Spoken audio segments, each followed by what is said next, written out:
புகழ்பெற்ற திருவண்ணாமலை தேரை எப்படி திருப்புவாங்க நகர்த்துவாங்கன்னு தெரியுமா? ஆனந்த தாண்டவம் ஆடி காலையிலே தேர்ல அமர்ந்துருவாரு நம்ம அண்ணாமலையார். விநாயகர் முருகன் தேர்லாம் சுற்றி வந்த பிறகுதான் சிவன் தேர் புறப்படும். அப்போ தேங்காய்லாம் உடைச்சு லட்சக்கணக்கான பக்தர்களுக்கு முன்னாடி அண்ணாமலையாருக்கு தீபாரதனை காட்டுவாங்க.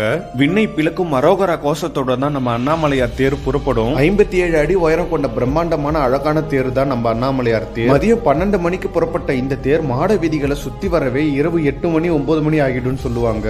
என்னதான் லட்சக்கணக்கான பக்தர்கள் இருந்தாலும் இந்த தேரை நகர்த்துவது ரொம்பவே கஷ்டம். அதுவும் மேடான தெற்கு மாட வீதியில தேரை இழுப்பது ரொம்ப கஷ்டம். தேர் இழுக்கிறவங்க முதல்ல சங்கிலியை நேரம் எடுத்துட்டு போன பிறகு திருப்பி சங்கிலியை வளைச்சு வச்சிருவாங்க. அப்படி வளைச்சு தேரை இழுக்கும் போது கிராஸா கட்ட போடுவாங்க. தேர் சக்கரத்துல போடுற முட்டுக்கட்டை தான் தேருக்கு பிரேக் போல. அதோட முக்கியமானதுதான் இந்த உலுக்கை மரம். தேரோட 2 பின் சக்கரங்களுக்கு பின்னாடி இந்த உலுக்கை மரம் கட்டப்பட்டிருக்கும். தேரை நகர்த்தவோ திருப்பவோ முன்படும் போது இந்த உலுக்கை கட்டையை நல்லா தேர் சக்கரத்துல முட்டி அதுல ஏறி எல்லாரும் குதிப்பாங்க. அப்படி ஏறி குதிக்கும்